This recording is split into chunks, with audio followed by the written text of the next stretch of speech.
Coffee with Chandrababu నచ్చితే 4 రాజకీయ కబుర్లు ఓ కప్పు కాఫీ అంటున్నారు ఏపీ సీఎం చంద్రబాబు.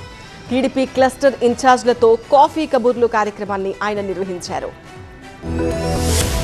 కాఫీ తాగుతూ పాలిటిక్స్ గురించి పార్టీ నేతలతో చర్చించారు ఏపీ సీఎం చంద్రబాబు. మంగళగిరిలోని టీడీపీ కేంద్ర కార్యాలయంలో క్లస్టర్ ఇన్ఛార్జీల శిక్షణా తరగతులకు ముఖ్యమంత్రి చంద్రబాబు హాజరయ్యారు. శిక్షణా తరగతులకు వచ్చిన క్లస్టర్ ఇన్ఛార్జీలతో కాఫీ కబుర్ల కార్యక్రమం నిర్వహించారు సీఎం. టీడీపీ సిద్ధాంతాలు, పార్టీ సంస్థాగత బలోపేతం, ప్రభుత్వ పథకాలు వంటి అంశాలపై క్లస్టర్ ఇన్ఛార్జీలతో ముఖ్యమంత్రి మాట్లాడారు. ప్రతి కార్యకర్తను నాయకుడిగా తీర్చిదిద్దుతామని, కేడర్ దాన్ని అందిపుచ్చుకోవాలని ముఖ్యమంత్రి సూచించారు. సమకాలీన రాజకీయాలపై పూర్తిస్థాయి అవగాహన కల్పించుకోవాలని క్లస్టర్ ఇన్ఛార్జీలకు సీఎం దిశానిర్దేశం చేశారు. అధికారం కోల్పోయిన తర్వాత కూడా వైసీపీ అరాచకాలు చేస్తుందన్నారు సీఎం చంద్రబాబు. ఇటీవల జరిగిన దస్తగిరి హత్య, ఎమ్మెల్యే అనంతబాబు బరితెగింపు వంటి అంశాలను సమావేశంలో ముఖ్యమంత్రి ప్రస్తావించారు. రాజకీయాల్లో నేరగాళ్లతో పోరాడాల్సిన పరిస్థితి వచ్చిందన్నారు చంద్రబాబు. ఏపీలో వైసీపీ ఆగడాలు సాగబోవని సీఎం హెచ్చరించారు. వైసీపీ చేసే పనులను ఎప్పటికప్పుడు ప్రజల ముందు ఉంచాలని క్లస్టర్ ఇన్ఛార్జీలను సీఎం ఆదేశించారు. పలు కీలక అంశాలపై క్లస్టర్ ఇన్ఛార్జీలకు ఆయన దిశానిర్దేశం చేశారు.